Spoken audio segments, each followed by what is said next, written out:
बोल जयकारा बोल मेरे श्री गुरु महाराज की जय। श्री परमहंस दयाल जी महाराज की जय। सतगुरु प्रेमियों, एक न एक दिन हर किसी को मरना है। जो आत्मा देह में आई है उसे एक दिन इसका त्याग करना ही पड़ेगा। मरना सत्य है और ये जीवन असत्य है। हम दूसरों के मरने पर रोते हैं, पर हमें वास्तव में अपनी चिंता करनी चाहिए और परलोक के लिए सामग्री जुटानी चाहिए। प्रतिदिन की परिस्थितियां बतलाती हैं कि जब हमें किसी दूसरे देश में जाना होता है तो हम उसके लिए कितनी तैयारियां करते हैं। वहां पहुंचने के लिए हम साधन, मोटर या रेलगाड़ी में जाने की व्यवस्था करते हैं।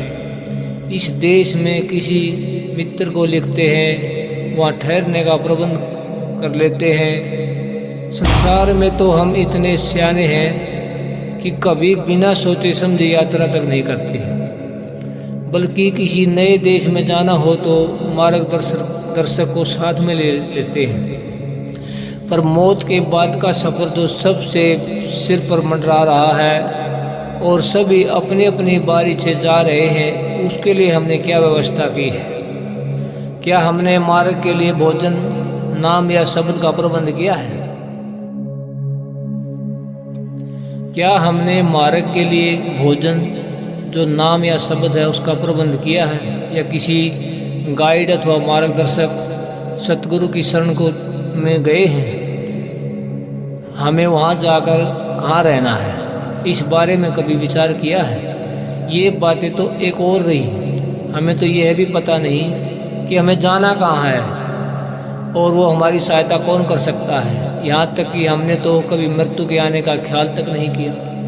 हम दिन रात दुनिया में ही उलझे रहते हैं। दुनिया के कारोबार के बारे में तो हम बड़े चतुर हैं और अपने जरूरी बल्कि जरूरत से ज़्यादा सामान इकट्ठा कर लेते हैं, परंतु मौत की कभी चिंता ही नहीं की है, जिसका कोई समय निश्चित नहीं, जो बचपन, जवानी या बुढ़ापे में किसी भी समय आ सकती है। संतों ने मौत की कठिनाई और समस्या को हल कर लिया।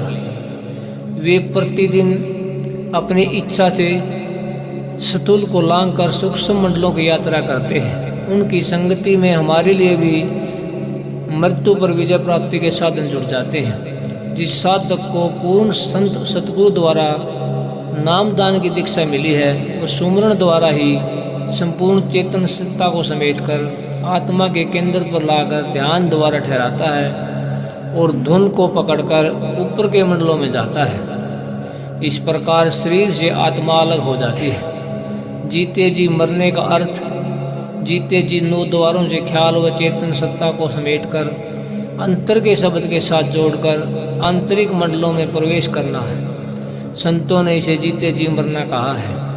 अभ्यासी अपने अभ्यास में शरीर को उसी प्रकार छोड़ जाता है जिस प्रकार मृत्यु के समय मनुष्य की आत्मा शरीर को छोड़ती है।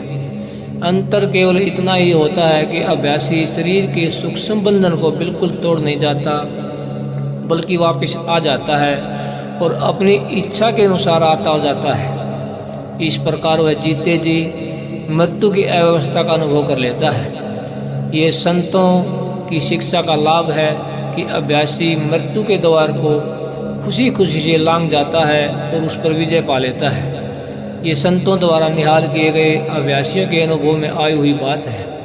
संत सतगुरु जीते जी मृत्यु से पार जाने की रीति सिखाते हैं। जिज्ञासु उनसे यह सीखकर इस कठिन मंजिल को पार कर सकते हैं। मृत्यु का स्वाद ही संत मत में है। यदि मृत्यु से पहले मरना आ जाए तो मनुष्य सदा के लिए जन्म मरण से बच सकता है। उसका मृत्यु का भय नष्ट हो जाता है। इसलिए ऐसे योग का अभ्यास करो जिसके द्वारा जीवित अवस्था में ही मृत्यु की घाटी को लांघा जा सके। ये काम सरल नहीं है। जीते जी मरने की युक्ति केवल परम सतगुरु की कृपा द्वारा ही प्राप्त होती है। हिम्मत ने हारने वाले गुरुपरायण पुरुषार्थी साधकों ने इस बख्शीश का अनुभव किया है।